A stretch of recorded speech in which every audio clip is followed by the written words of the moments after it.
My mother-in-law, who came to my mother's funeral, grinned and said, "This house will be inherited by my son.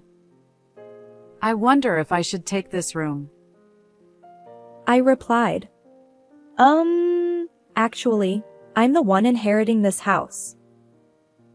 She retorted, "I know, but isn't it true that a wife's belongings belong to her husband?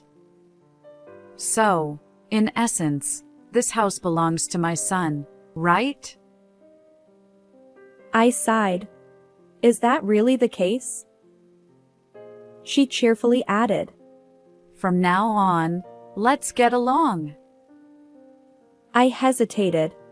What do you mean by get along? She declared. I mean turning this room into my room. I asked, does that mean we'll be living together? She confidently replied, Exactly. I've decided. With such a splendid house, it'd be a waste to have empty rooms when two people can live here, don't you think? Despite my recent loss, my mother-in-law seemed blissfully unaware of my grief. Why would she bring this up now? Can't she see the sadness on my face? It's no time for jokes. This house holds precious memories. It was built by my respected father and was my mother's cherished home. I don't want my unreasonable mother-in-law to live here. And my husband, who doesn't stop it, is equally at fault. To prevent my precious home from being tainted, I decided to take the initiative before moving out. I am a 42-year-old office worker. Having missed the timing for marriage and still being single after turning 40, I had given up on the idea of getting married. However, through an acquaintance's introduction, I met Michael, who is 4 years younger than me, and we were able to get married. My husband is a kind person who prioritizes my opinions. Where should we go for our honeymoon? You mentioned that Europe would be nice, right? I asked. But didn't you say you preferred the Maldives? Let's go to the Maldives. My husband replied. My mom wants to live with us. My dad's health isn't great, and it seems my mom is finding it challenging to manage alone. He explained. I understand that your mom is going through a tough time, but didn't we agree not to live together before we got married? You're right. I'll talk to my mom about it. My husband always listens to my whims, and I often feel guilty about it. Meeting a good person is a joy, but there's one regret. My father passed away 3 years before I got married, so I couldn't show him my wedding and reassure him. My father was a strict executive at a small and medium enterprise, and I deeply respected him. Despite the modest size of the company, his income was decent, and our family home was sizable enough to hold a funeral. As I began working as an office employee, I gained a deeper understanding of the challenges of work, which only increased my admiration for my father. And then, 2 years after our marriage, my mother also passed away. Even Mom? My husband asked. Are you okay? Shouldn't you take a break in the back room? Funerals are generally less commonly held at home, but my mother's funeral was conducted at home. During my mother's funeral, he always looked out for me. Truly, I was fortunate to have met such a good husband. That's when my mother-in-law, Nancy, arrived. My deepest condolences. I sincerely sympathize with you. I replied. Thank you. I hadn't lived together with my mother-in-law, and our interactions had been limited, maintaining a reasonable distance. However, it was during my mother's funeral that I glimpsed her true nature. After the funeral, my mother-in-law approached me. It wasn't strange for her to come to me, but her expression was oddly gleeful. We greatly appreciate your assistance during this funeral. Thanks to you, we were able to smoothly complete the ceremony. Then she said, The funeral is over now, isn't it? Enough with the formalities. I was taken aback. Initially, I thought my mother-in-law was trying to be kind, considering my grief. But it became clear that wasn't the case. Your parents had such a splendid house. I replied. Wait a moment. She boldly walked into the depths of the house. Oh. Mom, this is inconvenient. Some areas are messy. I protested. Undeterred, she declared. Don't fuss over details. More importantly, this house will be inherited by my son. I wonder if I should take this room. I hesitated. Mom. Actually, I'm the one inheriting this house. She smirked. I know. Your parents didn't have any other children, right? And isn't a wife's belongings her husband's? So, in essence, this house belongs to my son, doesn't it? I sighed. Is that really the case? She cheerfully added. From now on, let's get along. I hesitated. What do you mean by get along? She confidently replied. I mean turning this room into my room. After all, you and Michael will move here later, won't you? I asked. Does that mean we'll be living together? She declared. Exactly. I've decided. With such a splendid house, it'd be a waste to have empty rooms when two people can live here. Finally, I won't have to take care of my husband all by myself. Unfortunately, my mother recently passed away, and yet my mother-in-law is saying such things. Can't she see the sadness on my face? I'm gradually getting angry with her. Even though my mother's funeral has just concluded, why would she joke around at a time like this? At that moment, it seemed my conversation with my mother-in-law caught my husband's attention. He stepped in. Mom! What are you saying? This isn't the right time for such discussions. My mother-in-law retorted. Why make such a fuss? But my husband was firm. Enough! Just leave. He escorted her out of the house. Sorry. My mom can be unreasonable. He apologized. It's fine. Thanks to you for handling it, I replied. At that moment, I felt grateful for my dependable husband. However, I would later realize that the reason my husband scolded my mother-in-law was subtly different from my own perspective. 10 days after my mother's funeral, as things settled down a bit, we decided to discuss my family home. It was then that my husband made an unexpected proposal. This apartment is cramped. Shouldn't we move back to my parents' house? I suggested. Yeah, you're right. With more belongings and the possibility of having kids, it's better than squeezing into this tiny apartment. He agreed. Well, then we should start preparing for the move. Then he said hesitantly. So, I have one thing to discuss regarding the move. What's the matter? I asked. He hesitated before saying. Considering the spacious house, all the empty rooms, I thought maybe my parents could move in with us. Wait, are you suggesting we live together? I asked, surprised. My husband is kind, but recently, I've noticed something. While I thought he always prioritized my opinions, I wonder if he's actually just a yes man. Could he be an outright pushover? His suggestion about living with my mother-in-law, and the way he complies with her requests for my persuasion, makes me wonder. Moreover, despite knowing I'm against cohabitation, He repeatedly proposes it to me, prioritizing her over me. Haven't I said it repeatedly? We won't live together. I remind him. He responds. But Mom keeps insisting on it. I counter. During the funeral, you scolded her, didn't you? You stood up for me and opposed cohabitation. Well, yes, I was upset about her barging into the house, but that doesn't mean I'm entirely against living together. I just thought such an important decision shouldn't be made casually in that setting. It was decisive.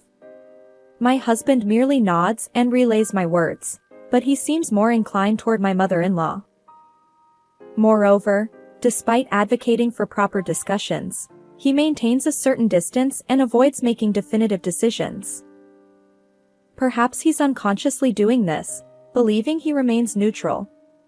People of this type can be quite tricky. They convince themselves they're neutral and capable of making the right judgments. It's frustrating. Anyway, I oppose living with someone who barged into my parents' house on the day of the funeral and suggested living in this room. I've said it before, and I won't change my stance. Please convey this to your mom. My husband responds. Why? You seem really bothered by it. Fine, I'll let her know. While I prefer to avoid living with my in-laws, I've prepared myself for the possibility, depending on the circumstances when we got married. However, witnessing my mother-in-law's behavior during my mother's funeral, can I imagine living together in the cherished home my respected father built and where my mother lived? Now that I've become aware of my husband's lack of assertiveness, cohabitation is unthinkable. When my husband conveyed my opposition to cohabitation, my mother-in-law directly protested by calling me. Why are you opposing cohabitation when there's such a spacious house? You're Michael's wife now, and his father and I are your parents, right? Why such strong opposition to living together with us? I've already declined cohabitation before. I apologize. My husband has mobility issues, and it's challenging for me alone. Are you saying you'll abandon us? Did you hear the reasons from my husband? I apologize, but... This heartless person! I won't ask anything of you anymore. I feel sorry for my father-in-law's health condition. However, based on my mother-in-law's past behavior, I can imagine a future where everything related to my father-in-law would be pushed onto me if we were to live together. If we do decide to live together, significant improvement in my husband and mother-in-law's mindset is an absolute requirement. A few days after my mother-in-law called me heartless, my husband suddenly started rearranging the living room, moving the sofa, tables, and creating space. What are you doing? Is this for storing moving boxes? I asked. He replied. No, I'm planning to make space for 2 beds here. The mention of 2 beds filled me with a sense of dread. I cautiously asked, "Are your parents coming to stay?" He responded, No, they're moving in starting today, even before the move. "This is truly the worst." Despite my opposition to cohabitation, my husband and mother-in-law have forced it upon me. She told me that she would no longer rely on me, but it seems she is now turning to my husband instead. Why is this happening? I questioned. He explained. Their lease is up, so we decided they'd move here without renewing. It'll be cramped for 4 people, but we're moving soon, right? Just bear with it for a little while. But that's not what I meant. Why is cohabitation even on the table? I've said it before, I don't want to live with someone who barged into my parents' house on the day of the funeral and suggested living in this room. I'll make sure to talk to Mom. We'll be living together from now on, so please get along. Why do you prioritize everything your mom says? I asked. He clarified. It's not about prioritizing her. I listened to both of your opinions and made a judgment. My husband, the ultimate yes man when it comes to my mother-in-law, seems to have fallen for her cohabitation strategy. Perhaps he's unwittingly swayed by her, believing he's making independent judgments. I used to think of my husband as kind and good-hearted, but when paired with my mother-in-law, he becomes quite a handful. And so, I find myself forced into cohabitation with my in-laws. Welcome. As I suspected, this apartment is cramped for 4 adults. We'll endure it until the move. It's infuriating. She just rolled in here, and now she's complaining about the room. I apologize for suddenly adding 2 elderly people. We'll try not to inconvenience you. No, if there's any inconvenience due to your mobility issues, please let us know. My father-in-law, Tony, has mobility issues, but he seems better than expected. He experiences mild discomfort when standing up, but nothing severe. Was my mother-in-law genuinely struggling to care for him? He's polite and even offered to handle what he can on his own. Unlike my mother-in-law, my father-in-law doesn't seem problematic. Or so I thought. Is there a drugstore nearby? It seems I forgot to bring my medicated patch with me, and I'd like to buy one. Hold on, dear. Considering your mobility issues, you should stay put. If you fall outside, it'll inconvenience Michael and the others, won't it? Ask them to buy the medicated patch for you. But I've been going to buy it myself until now. Didn't they tell you to let them know if you face any inconvenience? Well, I guess you're right. Sorry, but I need it urgently. Could you go buy it for me? Sigh. Understood. While running an errand for a medicated patch isn't a big deal, why does my mother-in-law make decisions without involving me in the conversation? Also, my father-in-law appears polite on the surface, but he seems to follow my mother-in-law's lead. Like my husband, he's become her yes man.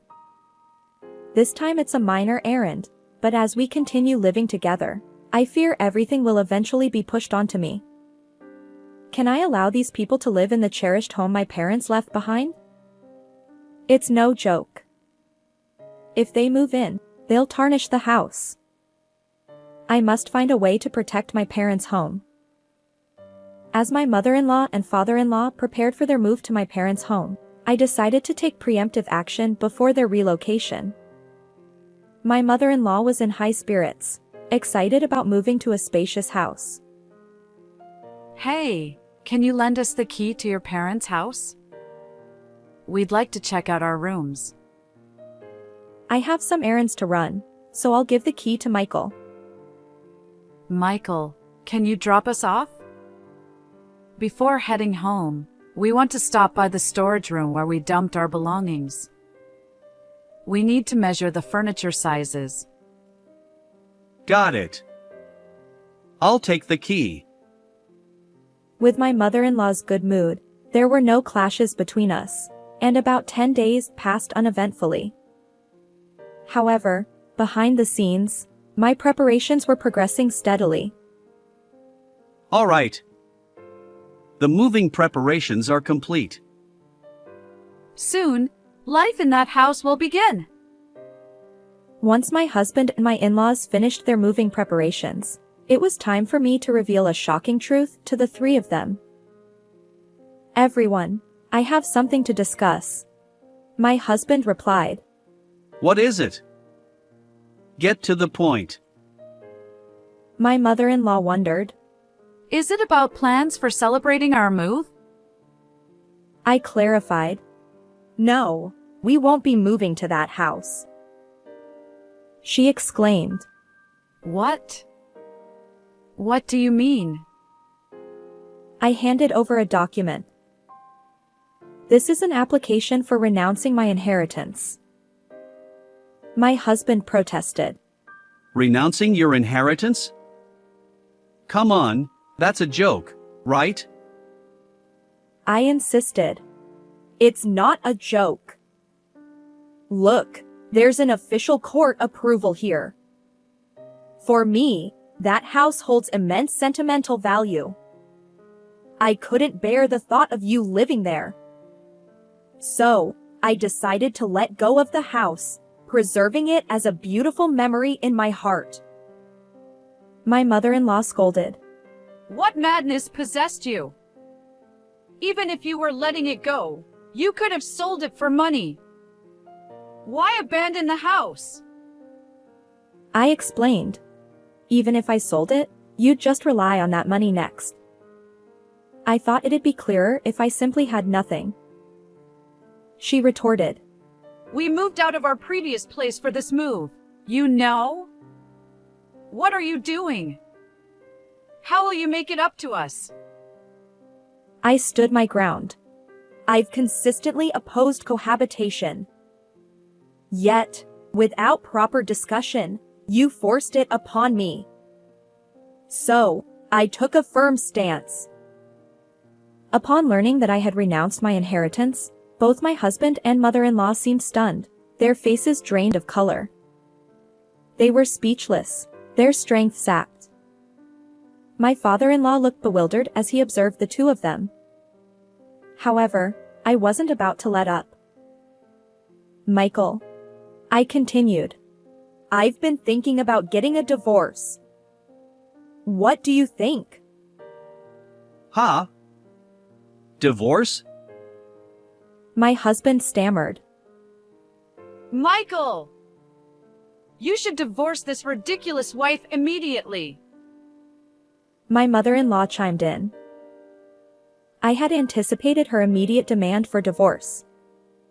What I wanted to confirm was whether my husband could make an independent decision at this critical moment. If he deferred to my mother-in-law now, it would make our future together even more challenging. Even if you're suddenly asked about divorce, it's troubling, Mom? My husband mumbled. His response was still pending, but my resolve to proceed with the divorce had solidified. My mother-in-law snapped. Fine. Divorce is the only option. My father-in-law interjected. Michael, it can't be helped. Your mom insists. My husband sighed. Well, you seem to want a divorce too, and maybe that's for the best. Even in significant decisions, my husband and father-in-law remained yes-men to my mother-in-law. And now, my husband's words made it sound as if he changed his opinion for my sake. Very well, I declared. Let's proceed with the divorce. I'll be moving out. With minimal belongings, I spent the night at a budget hotel. The next day, I had urgent matters to attend to, so I took half a day off work and headed back to the courthouse. A few days later, my mother-in-law called me. You! What's going on? It seems that house is becoming yours. Why the sudden outburst? Did you find out through the estate division process? Yes, that house belongs to me. You forged documents and deceived us. Why would I forge documents meant for court submission? Those are genuine. Then why is the house becoming yours when you were supposed to renounce the inheritance? Well, right after that, I promptly withdrew the application. You know. Renouncing an inheritance is difficult once the application is accepted. However, it takes about a month for the renunciation application to be accepted, during which time it can be withdrawn at any point. The documents I showed my in-laws were not acceptance related. They were from the application stage. I intentionally made them believe I had relinquished the house and confronted them with the prospect of divorce to gauge their reactions and decide my next steps. I didn't expect my mother-in-law's mindset to change, but I hoped my husband would reconsider and express that he didn't want a divorce. If he said he didn't want a divorce, I planned to rethink it and later explain about the house. However, So the house really becomes yours?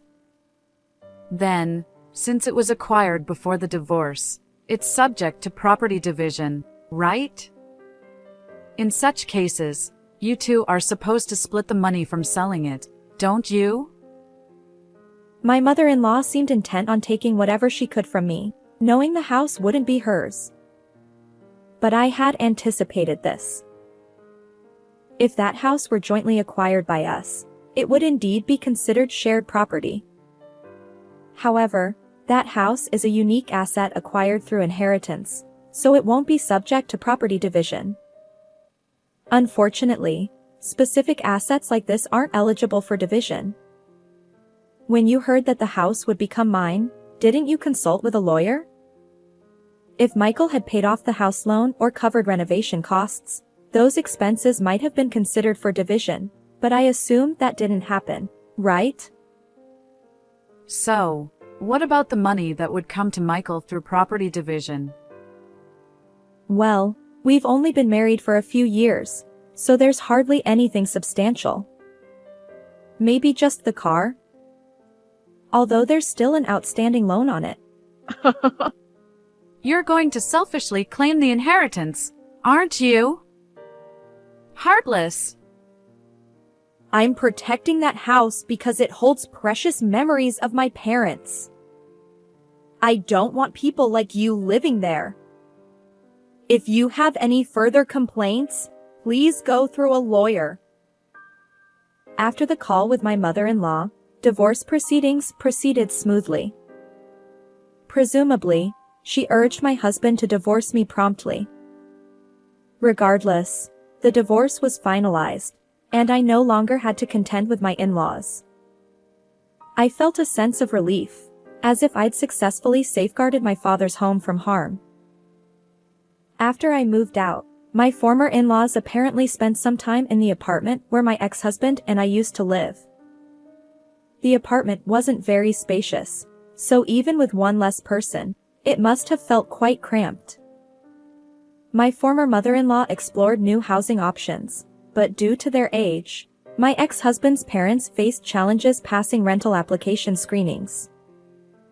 Consequently, my ex-husband decided to rent a smaller single-family home for them to live together. Although it's smaller, it's still a house, so the rent is likely higher than what they paid for the apartment. He'll also need to support his parents going forward. My ex-husband is probably in for a challenging life. My former mother-in-law was excited about moving into the large house my father left behind, but now she's settling for a considerably smaller home. I imagine she's quite disappointed. As for me, I've started a new life in the house my parents left behind. It feels warm, as if my parents are still there with me. How did you find this story? If you enjoyed it, consider subscribing to the channel. Until next time.